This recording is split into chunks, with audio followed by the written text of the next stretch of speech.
It's nice, first of all, to see so many friendly faces.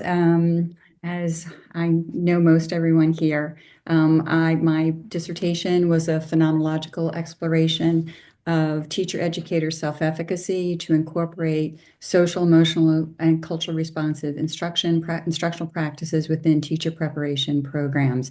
We're going to take that phrase and we're going to narrow it down to SECR. We're going to be here all afternoon. I would like to start by thanking Dr. Angela Snyder and Dr. Christine Larson and Dr. Nancy Markowitz. Well, first and foremost, for your patience and guidance and advice these past few years.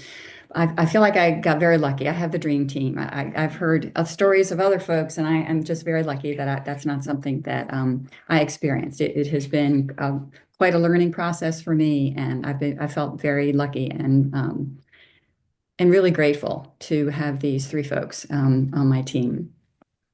Um, all research begins with a sort of a thought, like who cares? Why does this matter? For me, it was my 40 plus years as a public middle school teacher as well as an assistant principal, professional development that I was offered and also personally sought, and my coursework from my teaching certificate through my master's and to bring me here today to my doctorate.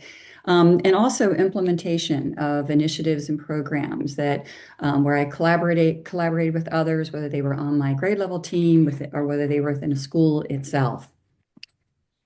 And it seems that it also matters in terms of research. Certainly, Guskey's research on effective, the outcome when you have effective professional development, how it changes, teachers' instruction. It provides a positive effect for student outcomes. And then there's a beneficial shift in teachers' attitudes and beliefs.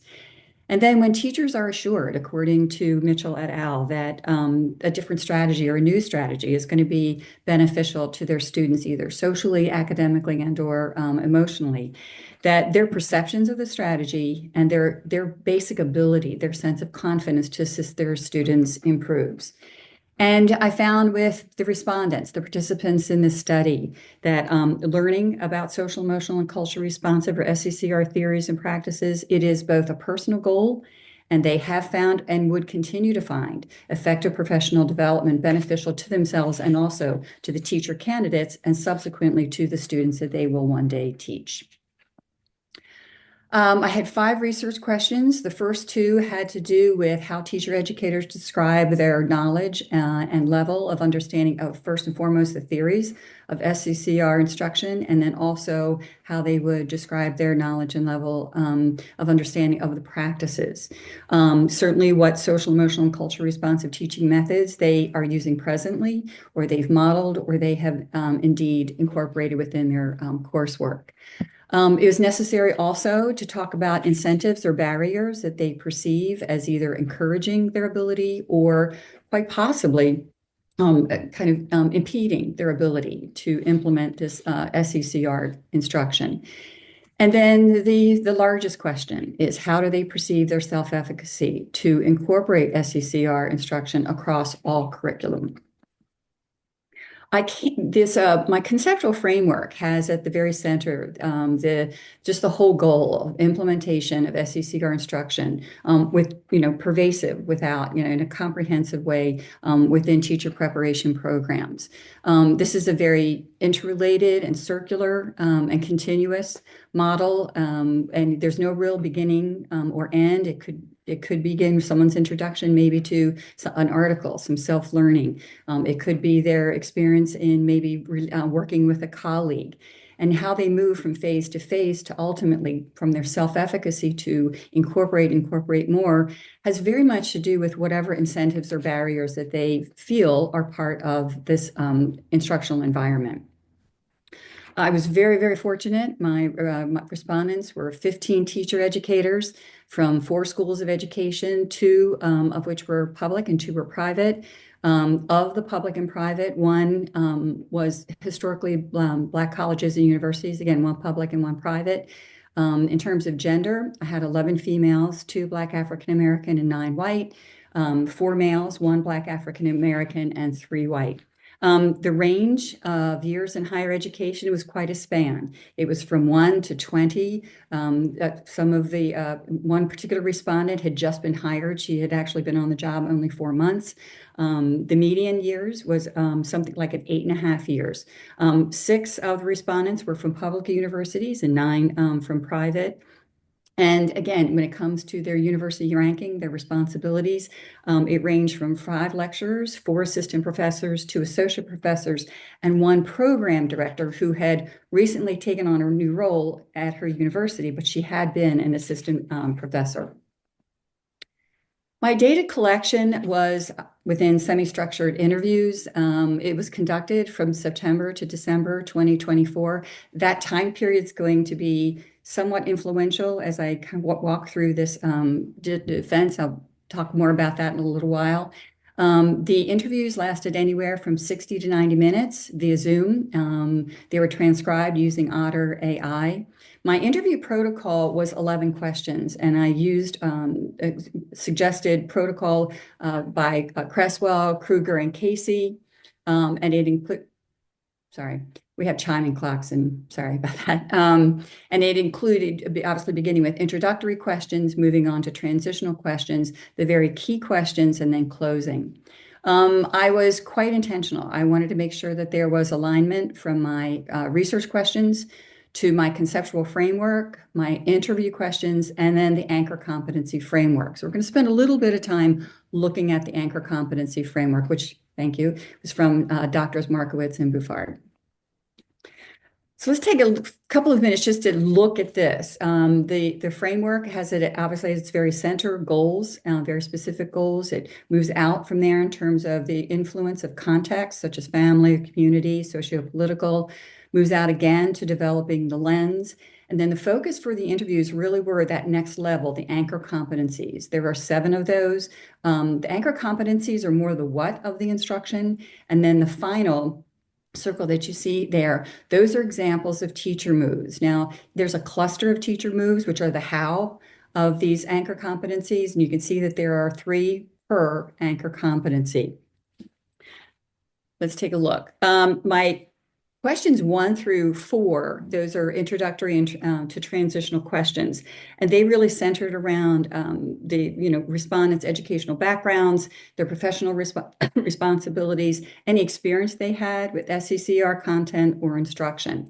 Questions 5 through 9, those were moved into the key questions. They begin first and foremost with any kind of competencies that they saw from the anchor competency framework they found to be their strengths, how students responded. I also wanted to know if there were particular competencies that they felt were not a strength, and was there a reason for that, and potentially something that they thought they could attempt. I wanted to delve into incentives that they felt as if there were, either professionally or personally for them, to encourage their incorporation of SCCR instructional methods, and any barriers, again, professionally or personally, that sort of limited their ability or their motivation to kind of delve into SCCR instruction. And then the very important question, and I wanted to quantify this on a scale of 1 to 10, how they would rate their sense of efficacy to incorporate SCCR instructional methods and strategies. And then most importantly, why they would choose to rate themselves with that particular number. Data analysis began first with identifying a priori codes, and I took those from literature, from my research and my interview questions, as well as the anchor competency framework. I use Swain's 3-stage, 7-step iterative process. It's a hybrid thematic analysis. And I began first and foremost by reading all 15 of the transcripts multiple times, manually coding and identifying any a posteriori codes. From that, I felt necessary. Cresswell talks about bracketing, and I thought that was necessary for me to really be mindful of that. So I maintained a code book of all the codes, as well as any reflections. When I finished an interview, I would reflect on that interview. One particular reason is because for the purpose of bracketing, to make sure that I wasn't any wishful thinking on my part in terms of what I was hearing or seeing.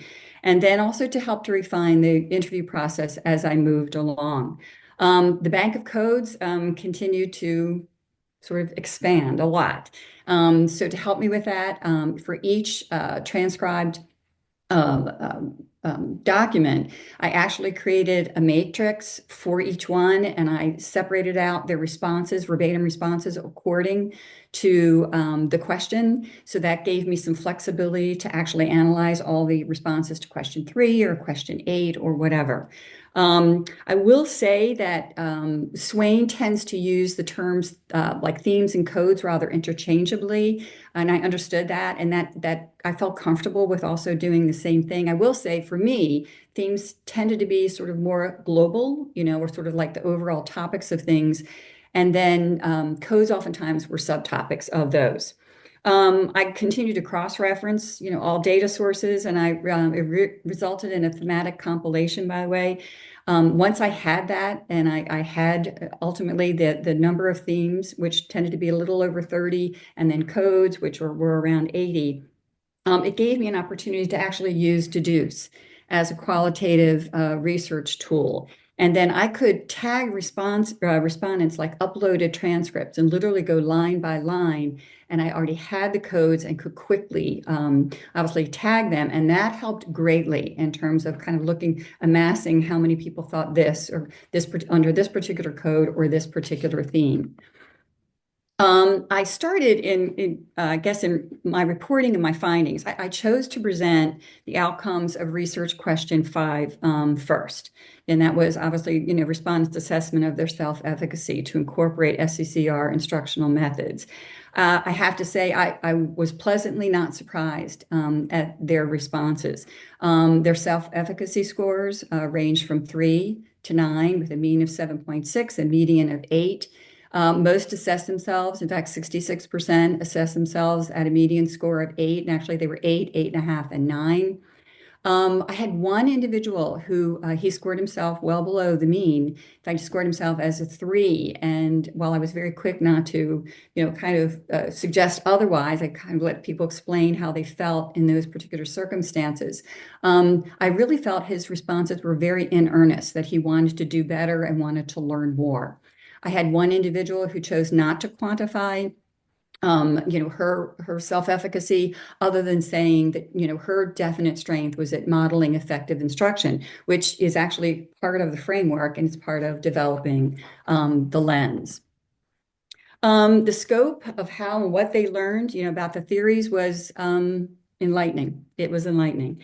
While they all their learning stemmed from their own personal interests and desire to seek out professional development provided by their universities and sometimes provided by others, they all made a clear distinction between social emotional learning and culture responsive teaching.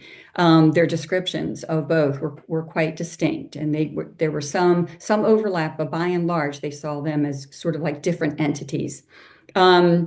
Black, African, and white respondents shared that their SEL knowledge, it was a personal goal and they wanted to learn more.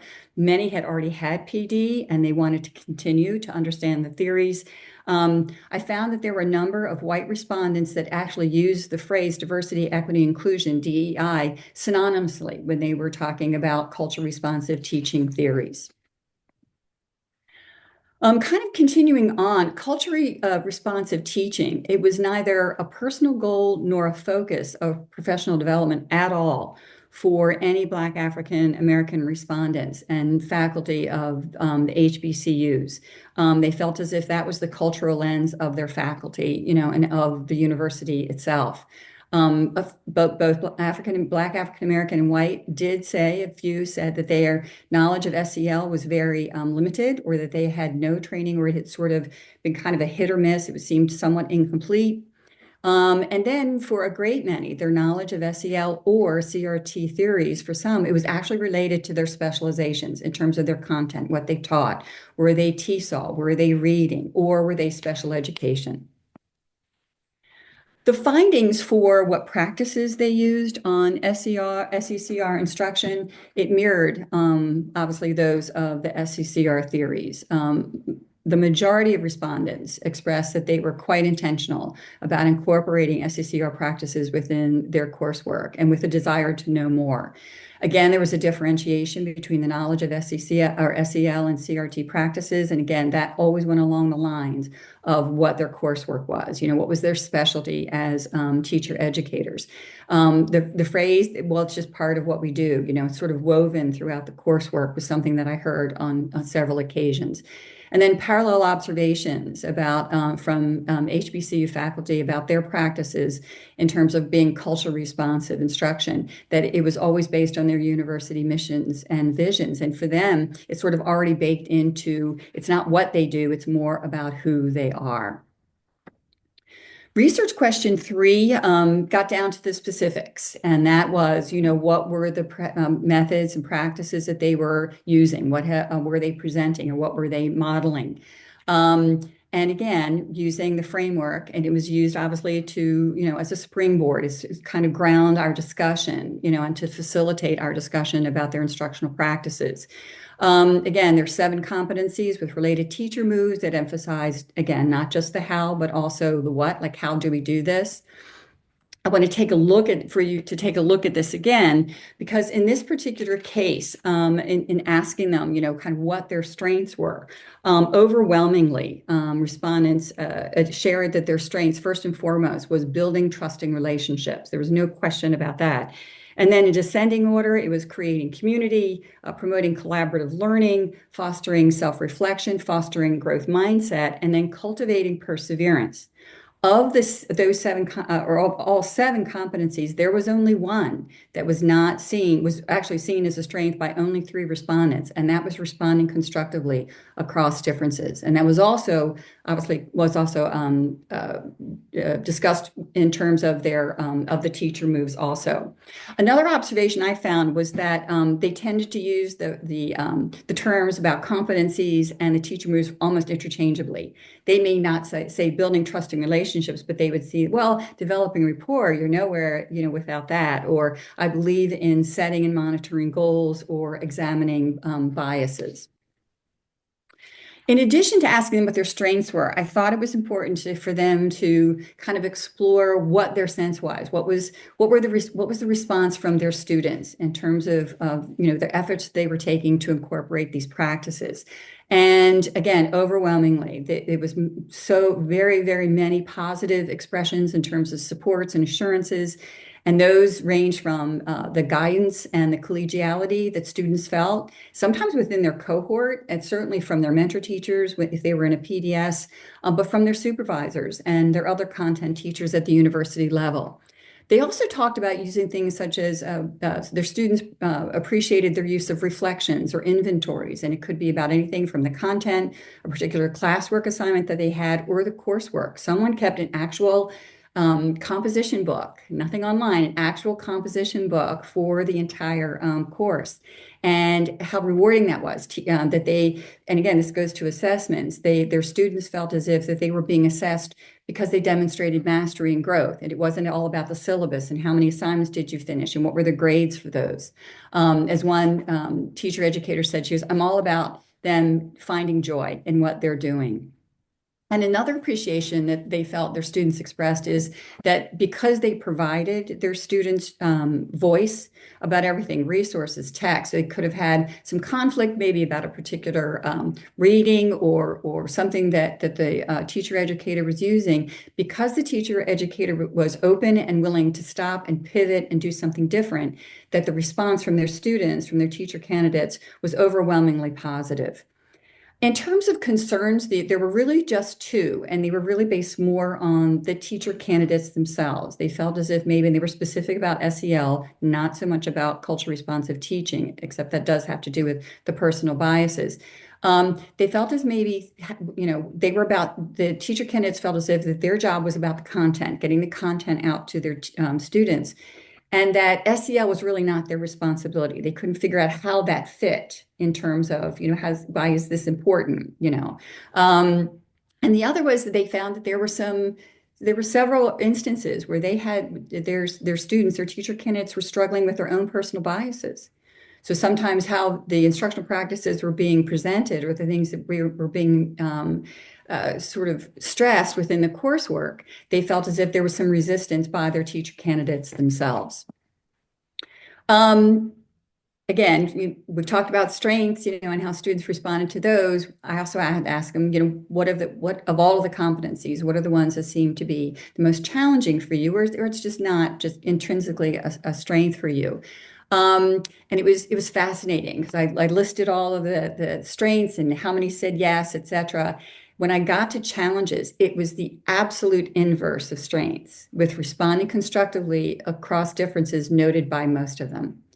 A few expressed that the competency wasn't interpreted to be like an instructional method or practice that should be taught and learned specifically and intentionally. Some felt as if they didn't have the opportunity to teach it because they couldn't figure out where they would fit that in within their curricula. And this came up a few times. They said, well, these are circumstances that don't happen, in undergraduate or graduate classes. I mean, we don't have any kinds of conflict like that. There also seemed to be just a lack of awareness of how to incorporate things, such as teacher moves. How do you teach identifying, right? And kind of dealing with microaggressions. How do you teach someone how to teach, building capacity to make amends? How do you teach someone to teach, restorative practices? It's strictly my own interpretation from my, certainly my education itself, from having been, a teacher for 40 years. I believe the misunderstanding, it really could be a reflection of sort of an outdated paradigm of what's classroom management or behavior management, rather than here's the brain research on the effectiveness of teaching students effective social strategies. And this works as well as teaching them how to read or teaching them how to write. I don't know that that's a fact, but it seemed like from their discussion, they felt as if that they just didn't have the skills themselves. We talked about incentives that encourage them to incorporate SECR instruction within the coursework. And again, there were two major incentives, and this was not lost on me at all. The most significant incentives were the respondents' personal passions, what the benefits they saw, the motivations, that this was just part, again, they felt as if part of who they were, and so that they wanted to kind of take that energy and that motivation and also, carry that over to their teacher candidates. The other was they felt as if the great incentivizing factor were the universities themselves. Comprehensive workshops, things that it wasn't like a one and done, that kept it going. They talked about grants that had been written or were being written at that point to pursue this. Collaborative partnerships. A lot of what I heard a few folks say is that a collaborative partnership that they may have with a particular school district help them actually kind of bring some ideas back to the university. And then just the university's energy themselves, that helped to prompt their own interests and supported their desire to grow both personally and professionally. And the barriers, again, that was very, very singular almost in their focus. And that was kind of if I've got this motivation and I know what incentivizes me, this is what I would hope that schools of education would do. And one was, again, establishing SECR instruction, that if it is clearly a part of some schools' mission and vision, and how do we make that happen throughout, across all teacher preparation programs.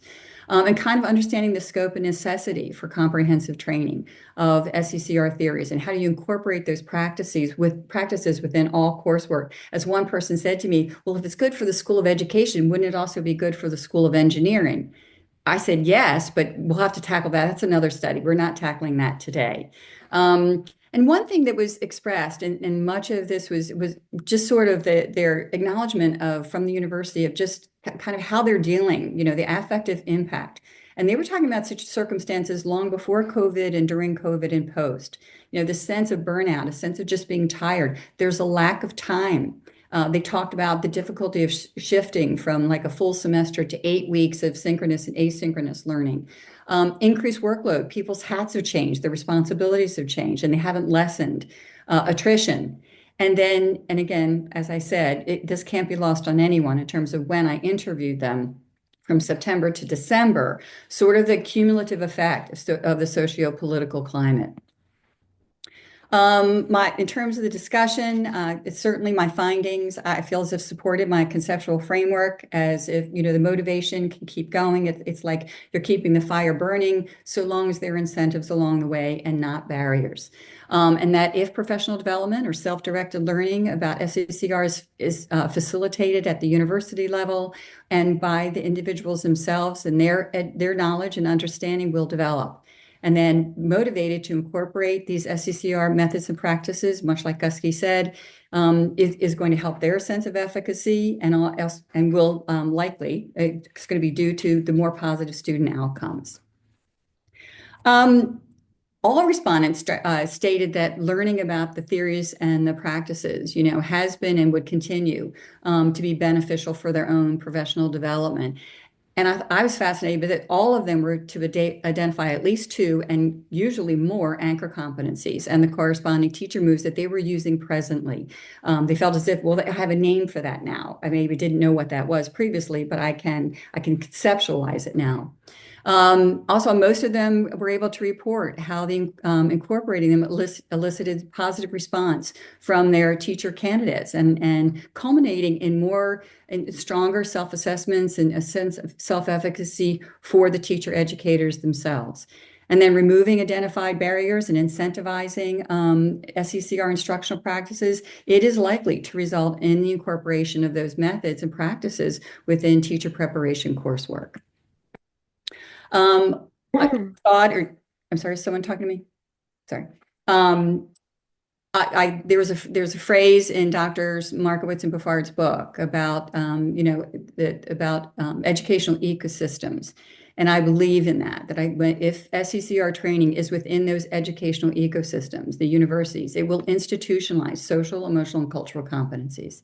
I think the results underscore Gussie's model of teacher change, as well as the impact of how in-depth qualitative research in higher education, it can enrich and really modify and guide policies and practices. I also think that the results emphasize the importance of the constructive reviews of these teacher educators, not for SECR instruction, and it can influence and really kind of change the course for university missions and policies and practice, especially now. I didn't think it could get worse, but it seems as if the socio-political agendas are more polarizing than ever. And you all are probably feeling it a lot more and sensing it more than I am. Some limitations. I personally emailed 212 educators from 6 universities to participate. I was very happy with the 15 who responded, but I think the response rate, I think it could potentially hint at underlying stressors that are being faced by teacher educators. My goal initially was for genders and races to meet the public school student population of the state. It didn't. However, it definitely paralleled the genders and races of public school faculty populations in the state. I think one strong bias of mine or limitation is my own bias. I think being a public middle school teacher and administrator, I've always been in public education. My background of everything from life-based crisis intervention from back in the 80s to trauma-informed care. Again, I had to be very careful and think about that in terms of bracketing before, during, and after interviews. And so maintaining notes to reflect that and documenting conversations, that was paramount to me. I didn't want to misinterpret what someone was saying. I think how I did my members check is probably my biggest limitation in this study, and actually added to the burden of the people who were kind enough to help me in this study. I forwarded the transcripts to them within 24 hours of the interview and just asking them for verification for accuracy and completeness. But some of those transcripts were 35, 50 pages. And I'm asking them to go, I'm saying, oh my God, you're really, really busy and I appreciate that, but could you please let me know how accurate this is? And I don't think that was fair. Dr. Snyder had a great suggestion we'll probably be using it in the future. And that is if I was to analyze their transcript and kind of, just kind of giving the high points, is this indeed, give them an analysis of their own transcript. That's a lot less paper, first of all, for them to kind of go through. And then that's going to help a lot better because it's going to hit what the high points are. I did use Deduce as a qualitative tool, and it was very helpful in terms of just the amount and complexity of data analysis. But even now, I'm hoping that I'm accurate and complete in terms of my interpretation, and maybe that's part of qualitative research. I'm still worried that I may have missed something. I keep going back and I find something that someone said and wondered, oh my gosh, is this like just the very essence of this person, and did I miss it? Possible suggestions for future research. Time and again, someone said, "Oh, are we doing this? Is this starting?" Or "I'd love this," or "Let me go on their website," etc. And the best ever is this quote that this one respondent said. She said, "I bet there's really something I can learn here." And she was quite clear. She said, "And I don't give interviews." I was like, Okay." She goes, "Well, it's usually because if someone asks for an interview, I just tell them, go read my book." And I said, "Oh, you have a book?" She goes, "I could tell you hadn't read my book. This is chapter one." However, she participated in it, and her information was just amazing. It was eye-opening to me. So I think there's more to be mined here in terms of potential for future research that's prompted by their interest. And it would be, for me, an inquiry to explore their thoughts, in 6 months to 9 months from now, in terms of what are they doing with SECR, in terms of their instruction, in terms of their practices. And the research questions very simply could be, have they furthered their knowledge, either from their own self-directed learning, from conferences that they may have attended, or university professional development. Have they incorporated any additional competencies? And if so, again, what was the response from their students? And have they collaborated with university colleagues about SECR practices? And if they have, what were the outcomes of their efforts? Data from those follow-up interviews that could provide the groundwork to establish professional learning communities or communities of practice. And I'm quite clear about this. There has to be intentional inclusion of HBCUs, more than one or more than two. The Mid-Atlantic area is we are like almost ground zero for some amazing HBCUs with very, very strong schools of education. I think the efforts could further what universities are already doing in terms of evaluating their teacher preparation programs. They're looking at their syllabi, they're looking at their coursework. They know there is a gap here. And also to enhance collaborative initiatives that are already in place across universities. And I had mentioned this early on in my literature review, sort of and I don't think it was intentional, but the exclusion of teacher educators as stakeholders in the blueprint for Maryland's future. I think including them in the evaluation and planning and implementation of this instruction as part of the vision and mission of their respective schools, I think that would give them these teacher educators thought it was important to give their students voice. I think it's very important to give voice to teacher educators, especially at this particular time. When it comes, I think respondents are both personally and professionally motivated to learn and to learn more about methods and practices and engage in professional development, continued professional development, and maybe guide that. I think they were able to identify multiple competencies and teacher moves that they're using and talk about how positively their students are responding to this. And I think that gave them, speaking of one, her sense of joy. I think when there's an absence or inconsistencies, and it was sort of like that one and done that's sometimes happening of SECR instruction, that was seen as a notable barrier and something I think that can be, overcome. And then, despite their perceived challenges, their self-efficacy was very high. And I think, bottom line, it indicates their desire. They want high quality instruction for their teacher candidates. They want them to go out and be motivated and to move on and teach. Again, they're teaching a whole child. They want them to go teach someone else's whole child. Questions? Great, thank you, Michelle. Why don't you go ahead and stop sharing your screen so we can Sure. all see each other. All right, wonderful. So what questions do you folks have for Michelle? Michelle, I can go. Hello, how are you? Hi, how are you? Great job. Thank So you alluded to this in your presentation, and I actually had the question ready to go, and then you alluded to it. So, and it's really just more of a hypothetical. I mean, what would you, if anything, what would you change? I mean, since I know that it's a big surprise, I was one of her, I sat for her interview, but if I remember, this was a months ago. Yeah. And so, like you had said, a lot of things have happened, Mhm. since that. So, I mean, would that have changed your study at all? Had you been doing this now, maybe a year or so later than when we had spoke? I mean, is there anything you would change or do differently, or? I don't, that's a great question. I don't think I would change the study, but I have a feeling that people's responses Mm, would be different. I think interesting. maybe their responses regarding the importance of, and I'm DEI, or again, I want to make sure we're clear. First of all, culture responsive teaching is not the same thing as critical race theory. And I'm always worried about that. But I think there's a lot, I think the responses related to even SEL, right? I think that there will still be a distinction, but I think people are smarting a little bit. I think that there's a greater concern, for universities and for faculty. I know that there is at the public school level. I've heard from administrators at several different districts and stuff that there is some concern. I think Maryland, I think we're very fortunate that we are in Maryland, and we feel like there is some kind of protection. Nevertheless, I think that I think the responses would be different, and I think people would their emotions and about the importance of social, emotional, and culture responsive teaching. I think, if anything, it would be this was more important now than ever.